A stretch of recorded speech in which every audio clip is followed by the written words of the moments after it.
Opening up central space, it immediately contests the d5 square and hints at future queenside expansion.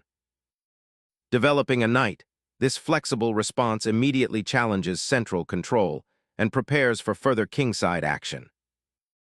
Seizing central space and threatening to establish a strong pawn presence, white dictates the early fight for the board's core.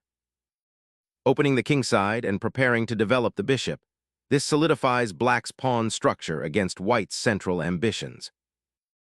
Solidifying the center and preparing for rapid development, this knight assumes a classic outpost, influencing key squares.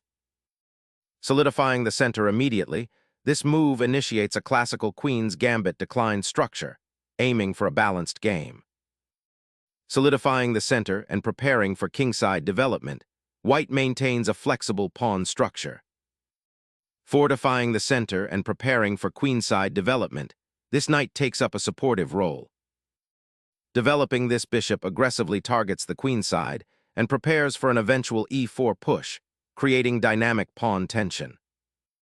Black momentarily seizes central pawn presence, but relinquishes initiative and opens lines prematurely for white's bishops. Preparing to reclaim the pawn, white aims to establish a solid pawn center and activate bishops. Reclaiming central influence with the knight creates a dynamic pawn structure and invites further maneuvering. Clearing the path for your queenside development, this bishop swap directly addresses the central pawn structure and aims to simplify into a more advantageous position. Recapturing the pawn opens up lines, but relinquishes central influence and creates a potential target for white's pieces. Reclaiming the pawn opens diagonals for your queen and bishop, creating immediate pressure. Developing the bishop to an active square, it contests the influence on the central squares and prepares for castling. Pawn structure adjustment solidifies king safety and prepares a future bishop fianchetto.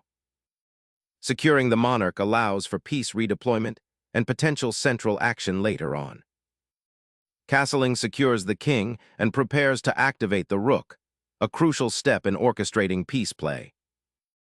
Reclaiming a key square, the knight now eyes the weak f2 pawn, aiming to disrupt white's central control.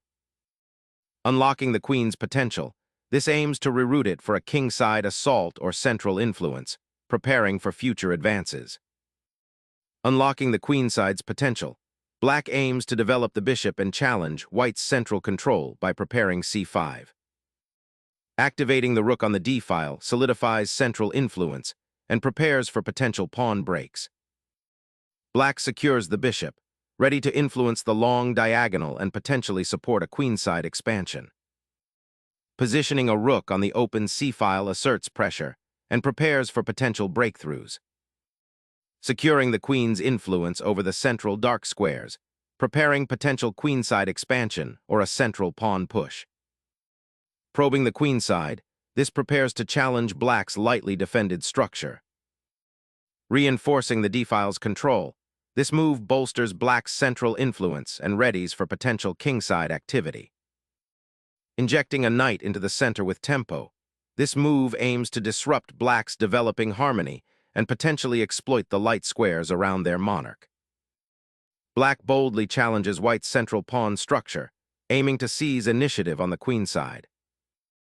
Disrupting black's pawn structure, this knight hops into an advanced outpost, eyeing crucial squares and potentially isolating the queen. Opening this central file presents an immediate opportunity for active piece play, forcing white to commit their rook.